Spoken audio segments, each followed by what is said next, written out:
Even Donald Trump himself had no idea that within a few minutes, Jimmy Kimmel would reveal a truth that would make the former president so furious he would walk off the stage. In this major and defining moment of modern American politics, there could be no greater spectacle than the clash between unshakable power and undeniable truth. For years, Donald Trump has used the strength of his personality to outsmart critics, manipulate the media, and skillfully present his version of the story. But what happens when that unstoppable force collides with an immovable truth, not on a debate stage, but on the set of a late-night talk show? That was the night when America witnessed something unforgettable, a historic collision between power and truth. Jimmy Kimmel, whom Trump had long dismissed as a low-grade clown, walked in not with jokes, but with receipts. He did what no political opponent had ever managed to do. He exposed a 50-year-old lie connected to Trump's very identity, live on television. The atmosphere in the studio was electric, charged, and tense. The crowd was full of anticipation as cameras rolled and lights glared. Donald Trump stepped out amid cheers and flashes, carrying the same confidence that had followed him for decades, the confidence of a man who believed he could control every room he entered. He sat down, smiling, ready to perform, ready to dominate. The first 20 minutes of the interview were smooth, predictable even. Trump bragged, dodged questions, and repeated his favorite talking points while Kimmel listened calmly, waiting for the perfect moment. Then Kimmel leaned forward and asked, "Mr. President, you've built your entire career on the idea that you are self-made. You've often said that your father gave you a small loan of $1 million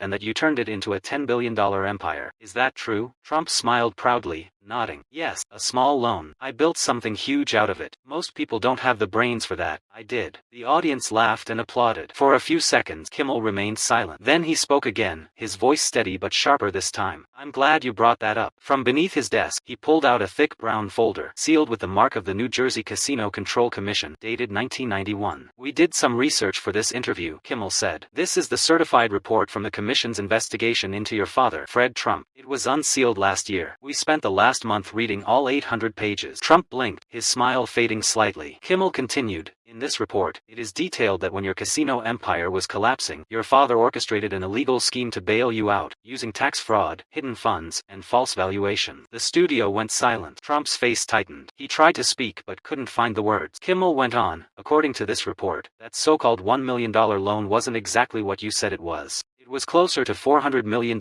in disguised transfers made through multiple companies under your father's control. Would you like to deny that?" You could hear the sound of the lights buzzing. The audience was frozen. Trump stammered, "That's nonsense. That's fake.